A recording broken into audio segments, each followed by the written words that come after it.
The season might be done for some folks, but down here in Miami the drama is just getting warmed up. We've got a superstar drifting off the route chart, a veteran who might shake up the entire offensive line, a young spark rewriting the team's history, and a future that could be thrilling or flat-out terrifying, depending on what happens next. The fan base is split, the front office is feeling the heat, and the locker room is bubbling. You're not going to believe what we've got today.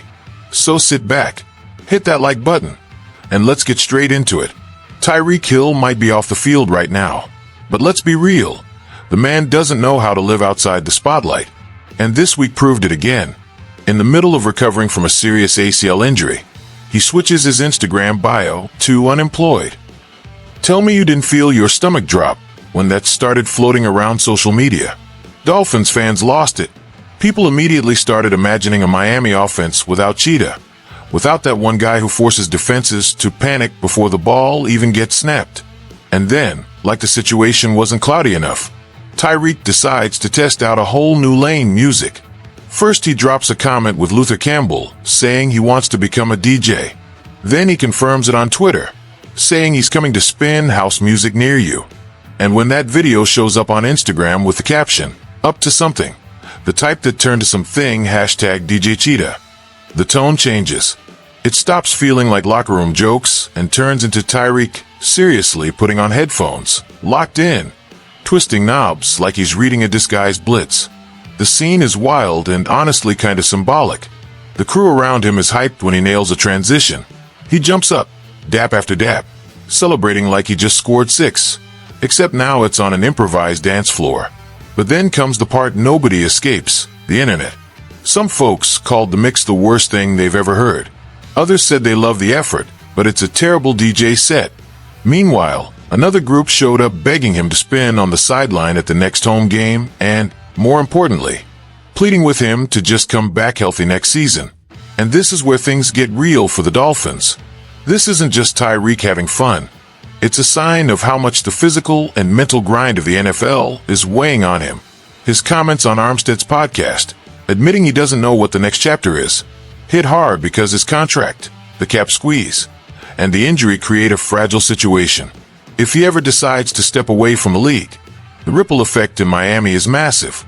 Scheme, draft priorities, cap management, everything gets rewritten. Sure, Shaquille O'Neal proved that superstars can reinvent themselves as DJs and still stay competitive. But the real question is whether Dolphins Nation is ready to even imagine a future where Cheetah trades routes for beats. Now, let's get into the second story, because this one hits home for anyone who knows football starts in the trenches. While we're still unpacking everything around Tyreek, something quieter, but just as important, is happening on the offensive line. Austin Jackson had his return window opened, practiced, got through the bye, and now he's closing in on reclaiming the starting right tackle job. But this isn't just a simple case of plug him back in. The real question is what Miami plans to do with Larry Borom. Borom came in as that versatile swing guy, the luxury backup who can line up pretty much anywhere. Nobody expected him to become a fixture, but the way he's played over the last 10 games changes the entire conversation. He held it down, arguably had his best performance against Washington, and won over a chunk of the fan base that's tired of seeing the offensive line crumble in big moments. And that leads to the most intriguing idea. Instead of pushing Borom back to the bench, why not solve two problems at once? The concept makes perfect sense when you watch the tape. Slide Borom to right guard. Cole Strange, who's been getting extra help on a bunch of plays, hasn't been the disaster people paint him to be. But all you need to do is rewatch those critical red zone snaps against Washington. 4th down, 3rd and short, run play drawn up. Blocking looks clean on paper. Then Strange gets blown back or drops a block, and the whole thing collapses. That's not bad luck. That's a repeated issue. If Borom, already settled into the system and with proven guard experience, takes over at right guard while Jackson returns at right tackle, the Dolphins could instantly stabilize the pocket and boost the short yardage run game. That directly affects the quarterback, McDaniel's play calling, and even the defense, which wouldn't be constantly running back onto the field after stalled drives at the 1-yard line. The question is whether the staff has the guts to shake up a guy who's just holding a spot, because he's not a big name or a big contract. And if they're not considering it, honestly, they should be. Now let's talk about the guy who's playing like he's rewriting Dolphins history every time he touches the ball. Devon Achane. Some people still treat him like a pleasant third-round surprise. But at this point in year 3, that label doesn't fit anymore. He's not just putting up pretty numbers. He's changing the whole level of the offense. 4th in the league in scrimmage yards, trailing only McCaffrey, Taylor, and Bijan. He's already in the conversation for the most impactful running backs in football. And for a franchise that's whiffed on so many picks, this feels like a modern-day miracle. Think about the context. How many years did fans yell Chris Greer's name in frustration over weird drafts, picks that never popped, and trades that didn't deliver? Then suddenly, in the 3rd round, the same round that once brought Jason Taylor, Miami nails a game-changer who flips the field with 1 carry. Achane isn't just fast, he's decisive. Back-to-back games over 100 rushing yards. Carrying the offense against physical defenses like the Bills and Commanders, he became the escape valve when the playbook jammed. He's the guy who turns 2nd and 8 into a 60-yard touchdown with 1 cut and changes the entire energy in the stadium. And when you place Achane on the Dolphins' timeline, the debate gets even richer. Jason Taylor is obviously the best 3rd-round pick in team history, future Hall of Famer, defensive icon. Then you've got names like Dick Anderson, Mercury Morris, Nat Moore, Tony Nathan, legends who helped build eras. Now you already have people arguing that Achane belongs in that group.